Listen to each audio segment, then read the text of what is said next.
En 1865, 30 millones de búfalos vagan por las grandes llanuras.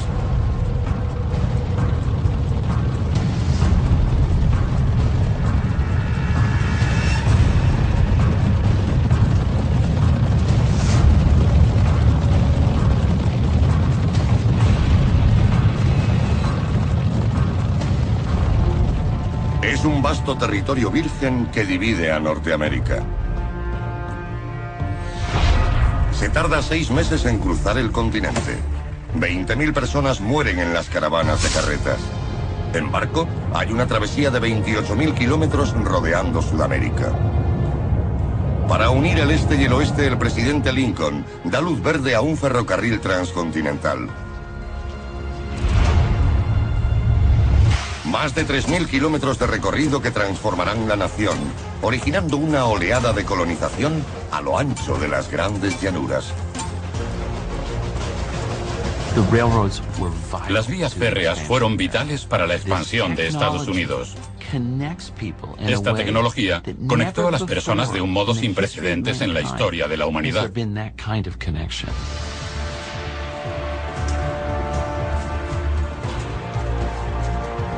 Las antiguas tierras vírgenes de Norteamérica se encuentran con el acero y el músculo. Un ejército de hombres empuñando martillos.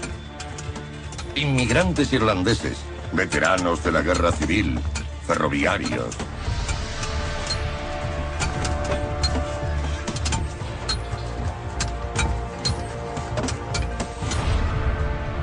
Su mayor obstáculo, las montañas de Sierra Nevada.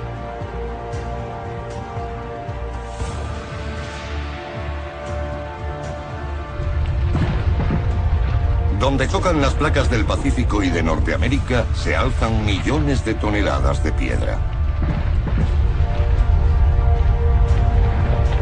Durante los últimos 4 millones de años, las montañas se han levantado a más de 3 kilómetros de altura y siguen creciendo casi 4 metros cada 1000 años.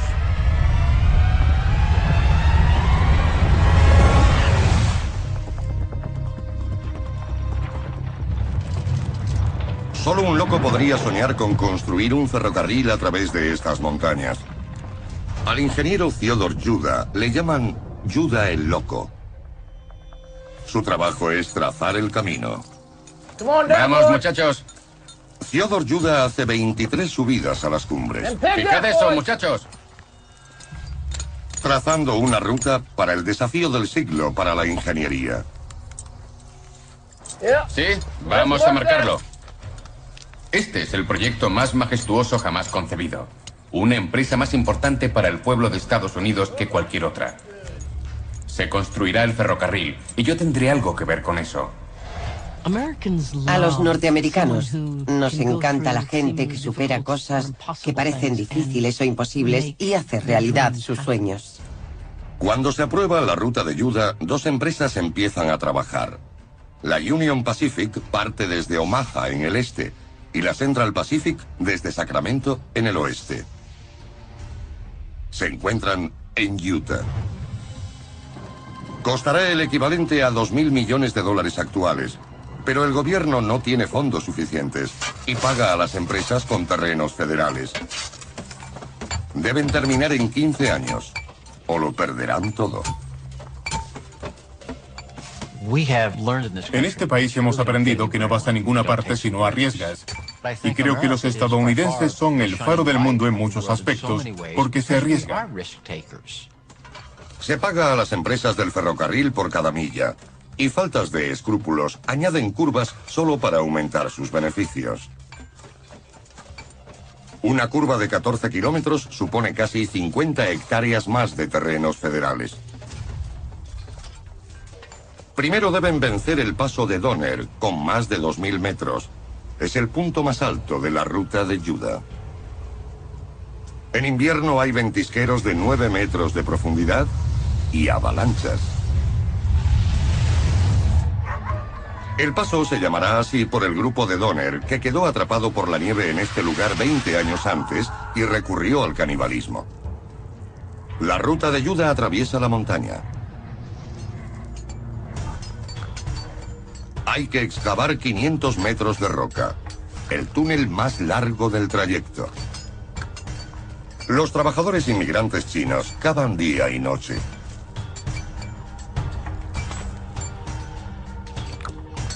Los magnates del ferrocarril dijeron, los chinos construyeron la Gran Muralla, ¿no? Pues traigámoslos para hacer este trabajo. Los más de 10.000 trabajadores chinos cobran menos y hacen las tareas más peligrosas. El ferrocarril transcontinental fue construido por trabajadores chinos traídos especialmente para ello. Se les consideraba algo entre humano y animal.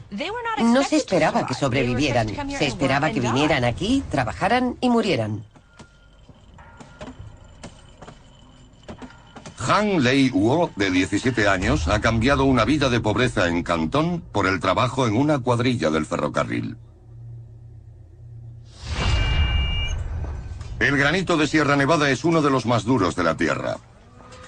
El avance se reduce a 15 centímetros al día. Para atravesarlo necesitan nitroglicerina, pero su transporte está prohibido por su peligrosidad.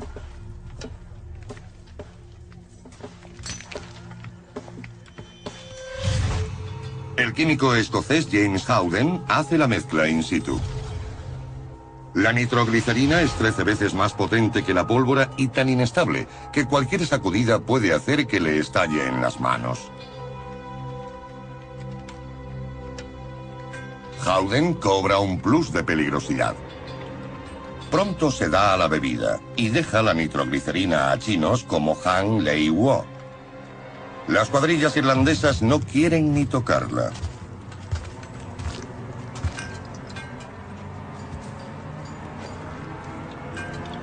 La detonación produce temperaturas de casi 5.000 grados centígrados, tanto como la superficie del Sol.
Se calcula que 1.500 trabajadores chinos mueren en explosiones y desprendimientos de rocas.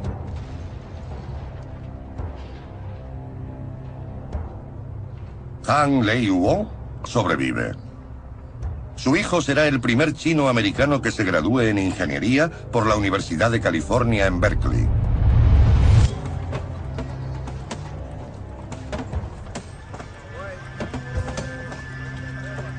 Una vez pasadas las montañas, el tendido de las vías se acelera de 25 centímetros a casi 10 kilómetros al día. Cada clavo es golpeado 3 veces. 10 clavos por raíl.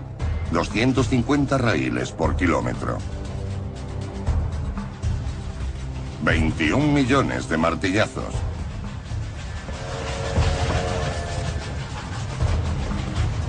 El 10 de mayo de 1869, un mensaje de una sola palabra llega por telegrama. Hecho.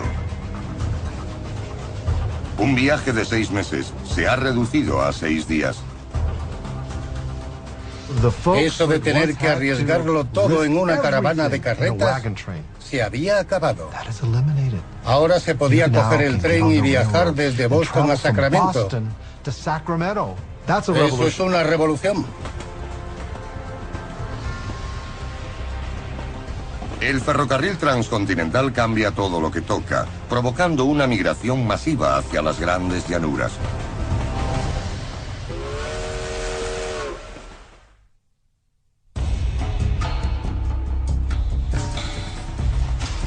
El ferrocarril transcontinental tiende una fina línea de civilización a través de las tierras salvajes.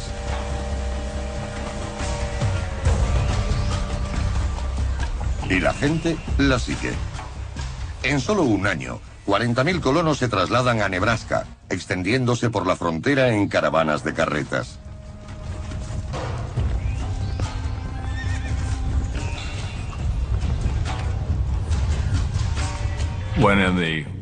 A mediados y finales del siglo XIX, fueron a establecerse en uno de los territorios más hostiles que conozca la humanidad, en las grandes llanuras, donde yo crecí.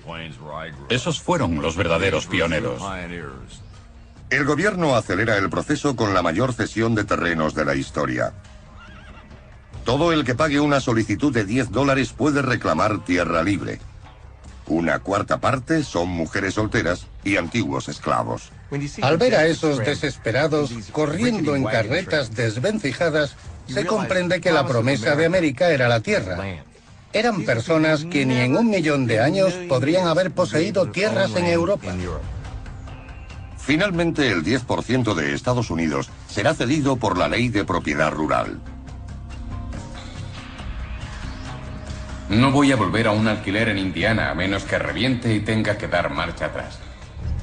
El veterano de la guerra civil, Uriah Oblinger, reclama 65 hectáreas en Nebraska. Pero hay una pega. El abrasador calor del verano provoca incendios en las praderas.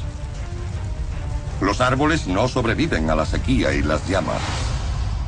La lluvia es tan escasa que no crecen nada más que hierba. Sin madera para construir casas, los nuevos habitantes levantan cabañas con barro de las praderas. Uriah desmonta su carreta para hacer puertas y ventanas. Solían tener insectos y atraían a las serpientes. Era muy parecido a vivir en una madriguera en el suelo. Los pioneros eran ahorradores, frugales. El único vestido duraba mucho tiempo. Para la mujer de Uriah, Maddie es un precio que merece la pena pagar. Espero que pienses que vivimos miserablemente porque estamos en una casa de barro. Pero te lo digo con toda franqueza, nunca había disfrutado tanto. Cada bocado que damos es para nosotros y para nadie más.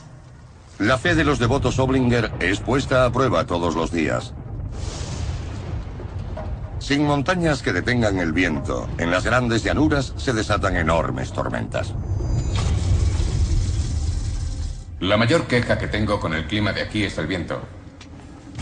Sopla muchísimo durante el invierno y la primavera, y sin nada que lo pare, se sufre más. No te alejes mucho, cariño. Los Oblinger viven en Tornado Alley, la región del planeta más azotada por los tornados. ¡Eli! ¡Eli! ¡Eli! ¡Eli! ¡Eli! Más de 400 cada año. ¡Eli! ¡Adentro! ¡Adentro! Di a los chicos que nunca han visto una tormenta en Indiana. Solo jueguecitos.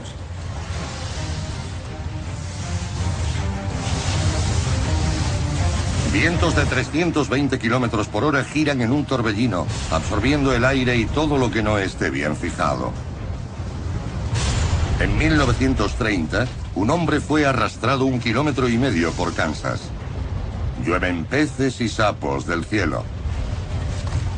Los Oblinger se refugian en su casa de barro, aferrándose a su recién hallada independencia.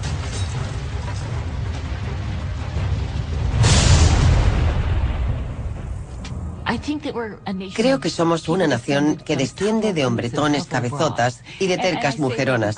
Y lo digo con gran admiración. Solo querían controlar su propio futuro y tener hijos que pudieran decidir su destino.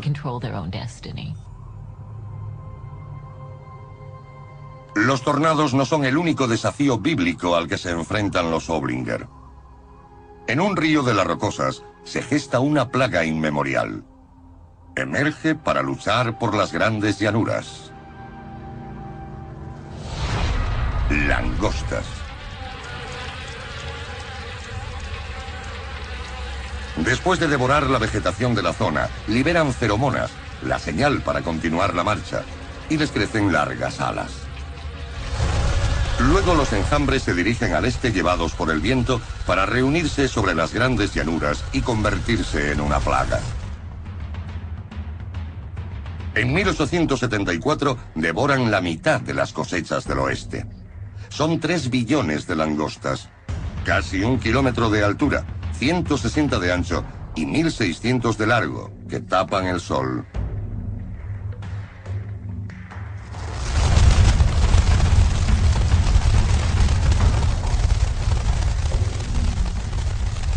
Para los hombres como Yuraya, las langostas son la ira de Dios. En 1892, la mitad de la población del oeste de Nebraska se vuelve al este. Yuraya se queda.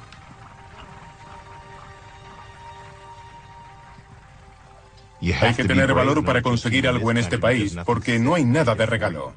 Hay que arriesgarse. Yo creo que la valentía y el miedo son lo mismo. Solo es cuestión de cómo reaccionas a ese mismo sentimiento. Pero los que se quedan son recompensados. En 30 años las langostas se extinguen. Sus terrenos de cría en las rocosas son arados por colonos como Yuraya. En 10 años las grandes llanuras se convierten en el granero del país.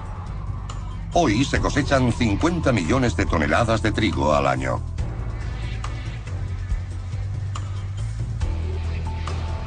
Pero siguen escaseando los árboles, y para construir ciudades, los colonos necesitan madera. En Michigan, Wisconsin y Minnesota, los leñadores talan más de 200.000 kilómetros cuadrados. Oro verde.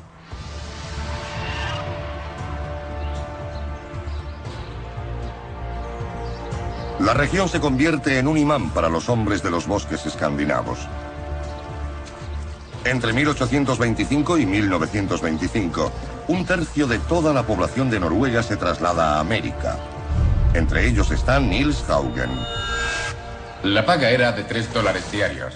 Había que tener un buen par de botas bien apretadas para no caerse de lo alto de los troncos.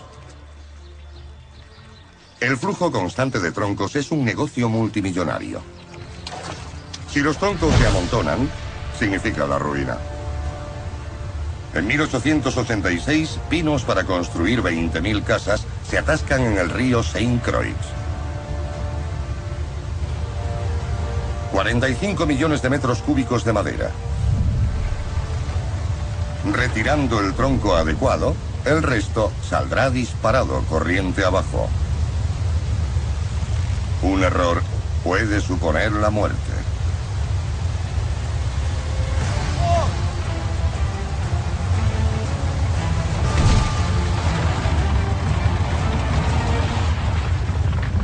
En 1892 se talan casi 1.000 millones de metros cúbicos de madera solo en Wisconsin.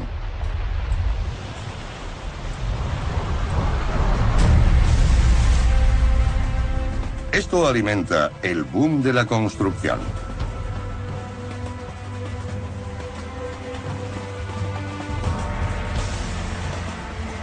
Las ciudades se construyen tan rápido que no hay tiempo para poner nombre a las calles y se les asignan letras y números. Las grandes llanuras también son el hogar de 30 millones de búfalos.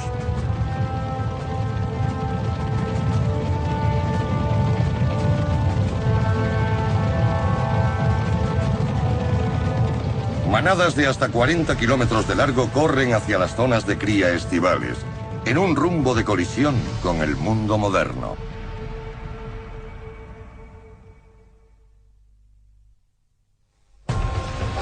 En la década de 1870, el ferrocarril lleva un nuevo tipo de cazadores a las grandes llanuras. Los mueve el beneficio y vienen directamente de las matanzas de la guerra civil. Hay 2 millones de rifles en circulación. 1 millón de veteranos tienen un nuevo blanco en sus miras. El veterano Frank Mayer se convierte en cazador de búfalos. No deseaba nada de la civilización. Me volvían loco las armas.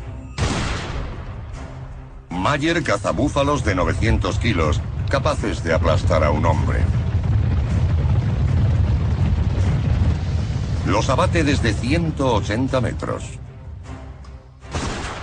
Si los podía matar, lo que aportaran era tuyo. Eran pepitas de oro andantes. Los cazadores matan a los búfalos por su piel. En 1872 expiden más de 1 millón solo de Kansas. En el este, cada una vale $3. En un buen día, Mayer gana más que el presidente. En las fábricas se usan largas tiras de cuero de búfalo como correas de transmisión.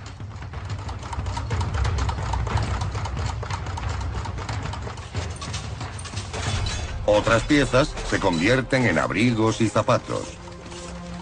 Para satisfacer la demanda, los cazadores matan 8.000 búfalos al día solo por sus pieles. Para los norteamericanos, esto es progreso porque es un recurso natural. Desde la perspectiva de los indios, era incomprensible lo que hacían los blancos, pero por supuesto ellos sabían que el exterminio de esas manadas de búfalos cambiaría sus vidas para siempre. Los indios de las llanuras dependen de los búfalos y los veneran. El búfalo era nuestra fuerza, de la que procedíamos, y de cuyo pecho nos alimentamos como bebés toda nuestra vida.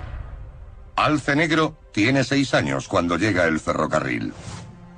A diferencia de los cazadores blancos, su pueblo no desperdicia nada de su presa. Los tendones se convierten en cuerdas de arco. Los huesos se transforman en cuencos y cucharas. Con la piel hacen ropas, tipis y mortajas. Los indios y los búfalos han coexistido desde la última glaciación.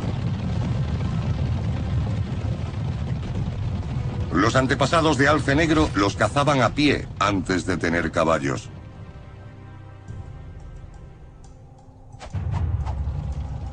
El caballo moderno llegó a América en 1493, llevado por los conquistadores españoles. Algunos escaparon a las grandes llanuras, el hábitat perfecto para ellos. 400 años después, más de 1 millón galopa salvaje. La domesticación del caballo transforma la vida de los indios de las praderas. Se convierten en expertos jinetes.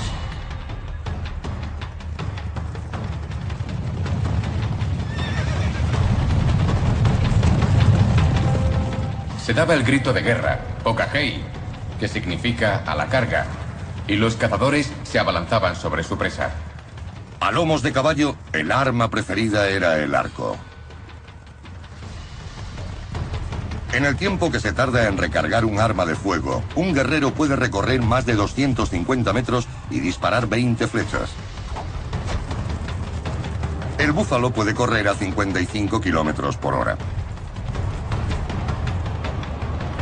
Las cacerías pueden extenderse cientos de kilómetros durante muchos días.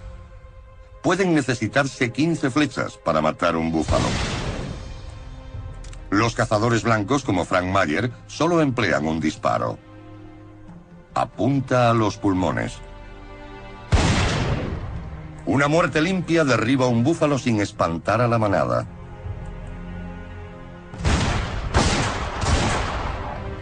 En poco más de una década, se abaten 30 millones de búfalos. Después de que los cazadores se lleven las pieles, llegan trenes cargados de hombres para recoger los esqueletos. Se hacen botones con los huesos, que también se muelen para hacer fertilizantes y porcelana.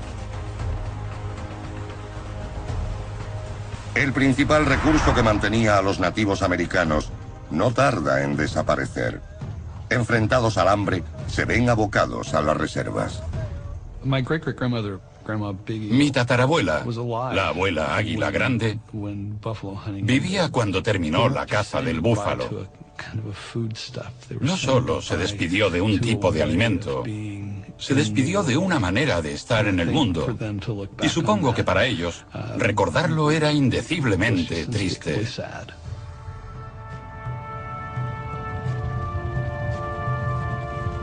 En 1889 solo quedan 85 búfalos salvajes en todos los Estados Unidos. Su lugar lo ocupan ahora los grandes caballos de hierro. El ganado errante. y el emblemático jinete que lo arrea, el cowboy.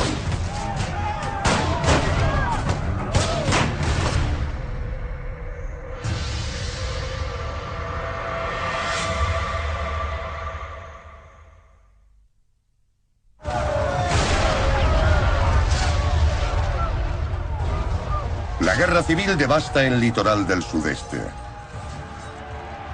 Cuando termina, en 1865, sigue un periodo de reconstrucción. La creciente población del país también necesita comida. En Texas, más de 6 millones de cabezas de ganado vagan salvajes. Aquí valen $4 cada una, pero en el este son 40. En 1868 el ferrocarril se extiende desde el este cruzando Kansas, pero aún no ha llegado a Texas. Todavía quedan 1.600 kilómetros de salvaje oeste entre los rebaños y el tren. Para esa clase de pastoreo, Estados Unidos necesita un nuevo tipo de hombre de frontera, el cowboy. Después de la guerra civil, el 60% de la población del sur vive en la pobreza rural.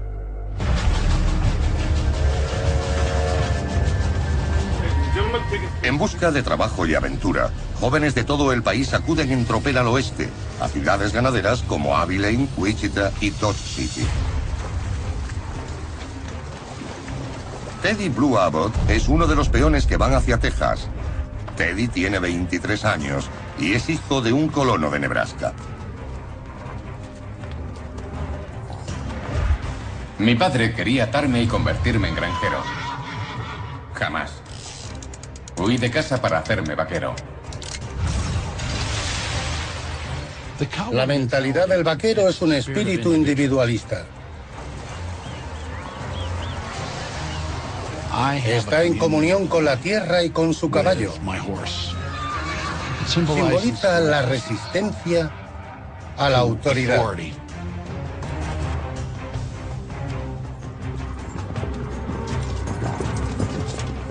Teddy Blue es uno de los 35.000 vaqueros que conducirán el ganado hasta el ferrocarril en Kansas a través de 1.600 kilómetros de terreno implacable y con bandas de cuatreros.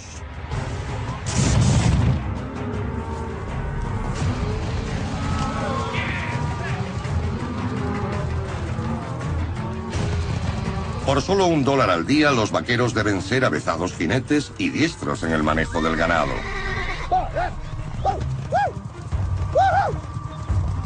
El lazo se remonta a los antiguos egipcios. Los rancheros mexicanos lo han usado durante siglos y han transmitido sus conocimientos a los vaqueros del norte de la frontera.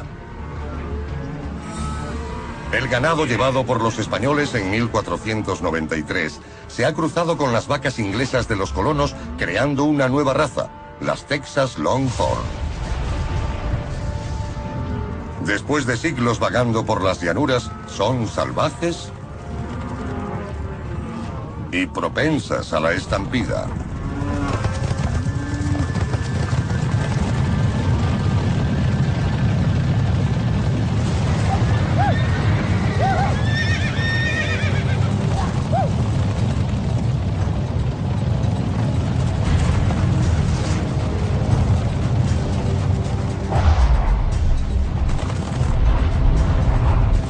En 4 viajes conduciendo ganado, Teddy Blue entierra a 3 amigos.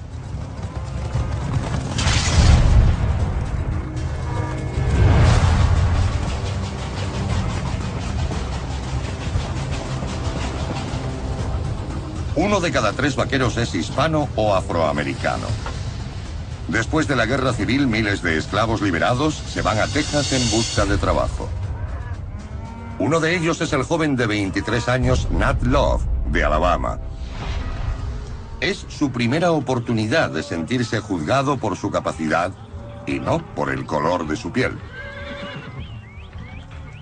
Los muchachos del equipo tienen una mentalidad tan abierta como las llanuras. Cada uno tiene su credo y es amigo de los demás hasta el final.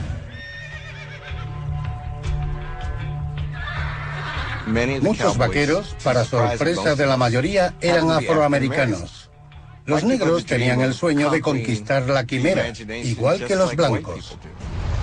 El oeste, vasto, salvaje, sin ley. Con rebaños que valen hasta $200.000, los vaqueros protegen al ganado con sus vidas y con sus armas. En Texas las armas se convierten en un estilo de vida. Incluso hoy en día en Texas hay más de 51 millones de armas de fuego.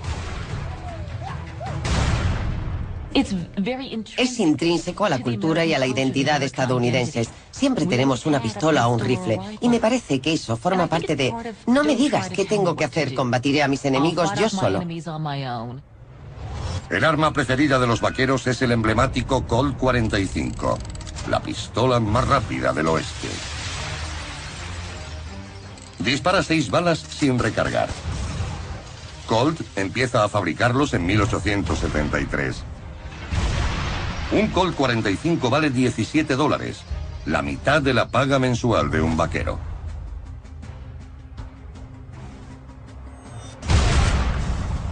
Seis balas son la mitad de la paga diaria. Los hombres de frontera tienen un dicho: Abraham Lincoln liberó a todos los hombres, pero Sam Colt los hizo iguales. En total, 5 millones de cabezas son conducidas desde Texas hasta el ferrocarril en Kansas. La mayor migración de ganado de la historia de Estados Unidos. Pero un sencillo invento presagia el final del modo de vida de los vaqueros: el alambre de espino. En solo 20 años, 2,5 millones de nuevos colonos llegan al oeste. Las nuevas granjas ocupan más de 2 millones de kilómetros cuadrados de terrenos abiertos, enfrentando a los ganaderos con los agricultores. Vaqueros como Teddy Blue sufrirán el choque en sus carnes. Siembran justo hasta el camino, y cuando el ganado se mete en su trigo, salen con una escopeta en la mano gritando por los daños. Las disputas por las lindes son violentas y a menudo letales. El granjero que inventa este modo barato y eficaz de mantener al ganado fuera de sus tierras es Joseph Glidden. Cuando pensamos en las innovaciones en Estados Unidos, solemos pensar en proyectos grandes y audaces como el Apolo. Pero hay otra rama de la inventiva estadounidense que es el inventor de pueblo. Un genio solitario con alguna pasión, al que en mitad de la noche se le ocurre una gran idea transformadora. En otoño de 1873, Glidden da un paso crucial. Utilizando un molinillo de café, da forma toscamente a unas púas de acero. El problema es cómo fijarlas. La solución de Glidden es sujetar las púas entre 2 alambres. Su diseño reduce el precio de los vallados en un 70%. En 10 años, Glidden vende alambre de espino suficiente para dar la vuelta al mundo 25 veces. El alambre de espino divide las llanuras en granjas y ranchos y bloquea las cañadas del ganado. Los espacios abiertos se han cerrado para siempre. Este invento posibilitó la colonización del oeste mucho antes y con mayor eficacia que si no hubiera existido.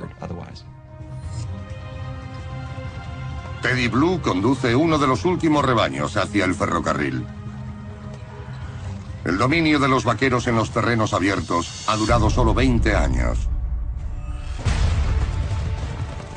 Pero la colonización de las grandes llanuras señalará el fin de un modo de vida y el nacimiento de otro.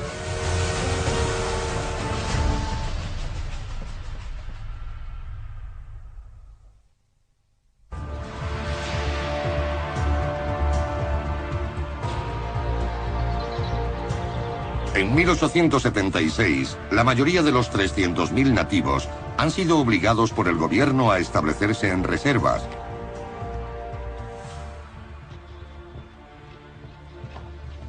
Pero aún se resisten ferozmente.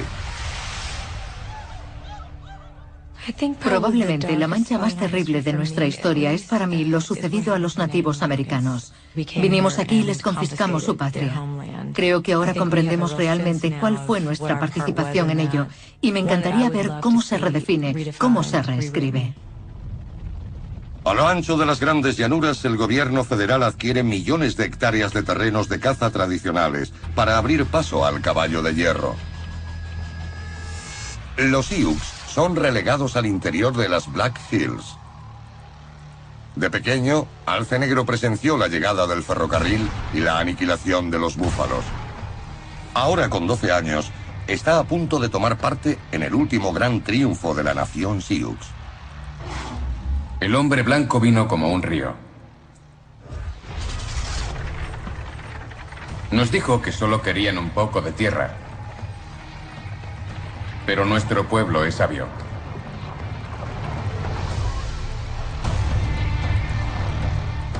Cuando se descubre oro en las Black Hills, 100.000 buscadores llegan en tropel en pos de su fortuna.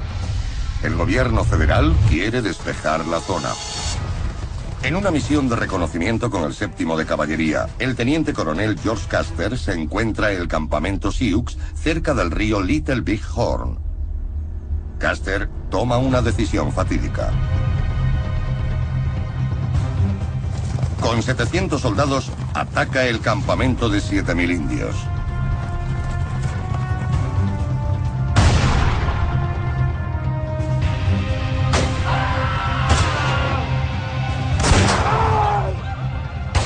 En 3 horas, todos los hombres del regimiento de Custer están muertos. Los Sioux han ganado la batalla, pero perderán la guerra.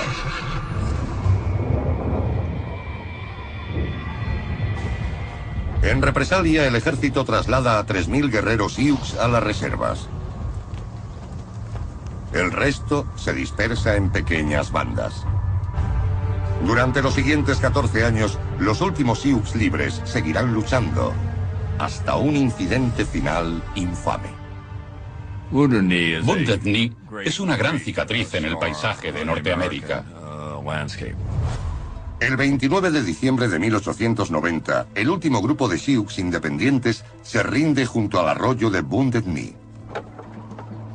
Cuando la caballería los desarma, se produce un disparo accidental y provoca una matanza.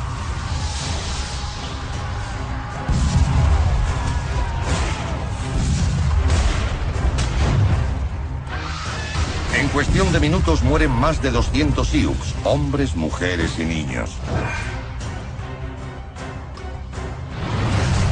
Con 27 años, Alce Negro es testigo del resultado.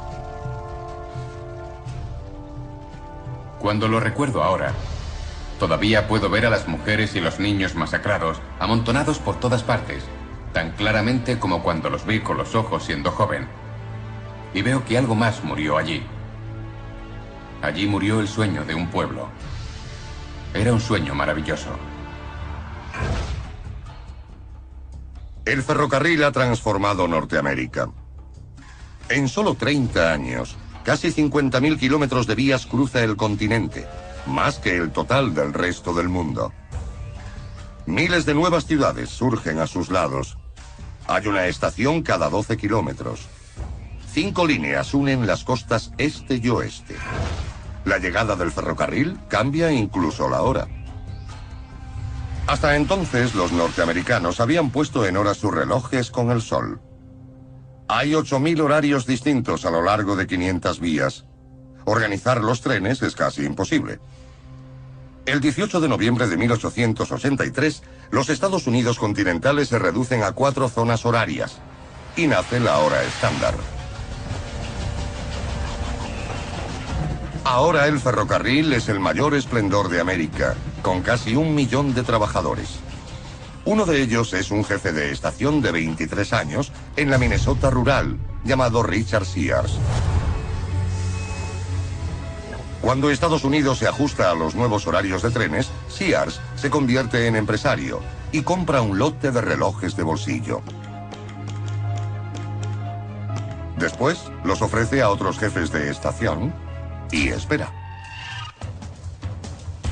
Le ha tocado el premio gordo. Le llueven los pedidos.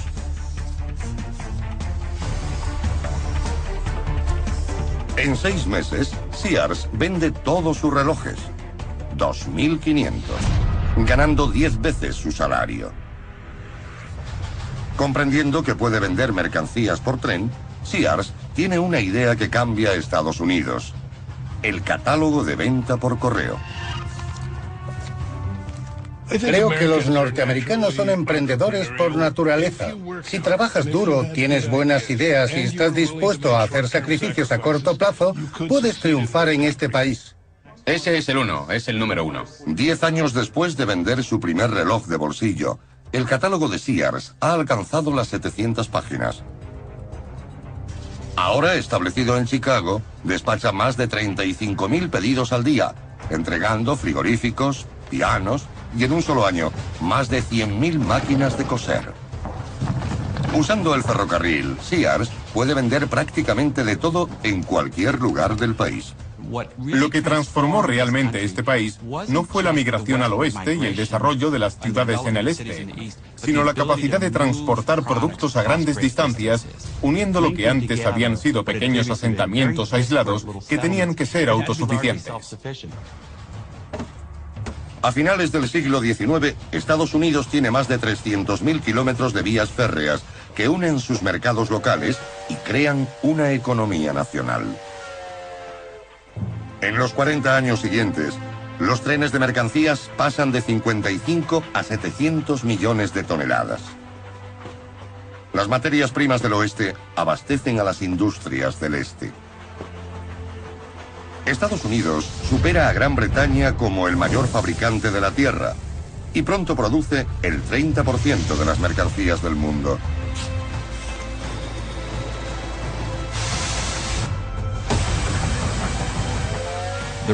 Los trenes sientan la base de la creación del mayor mercado de la economía mundial. Y esto hizo posible que Estados Unidos se convirtiera en la potencia económica global que era a finales del siglo XIX.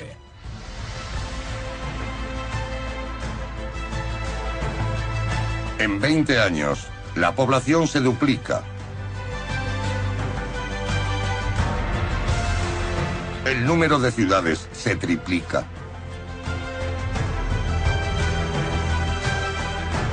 Y donde antes pastaban los búfalos, ahora se levanta el mundo moderno.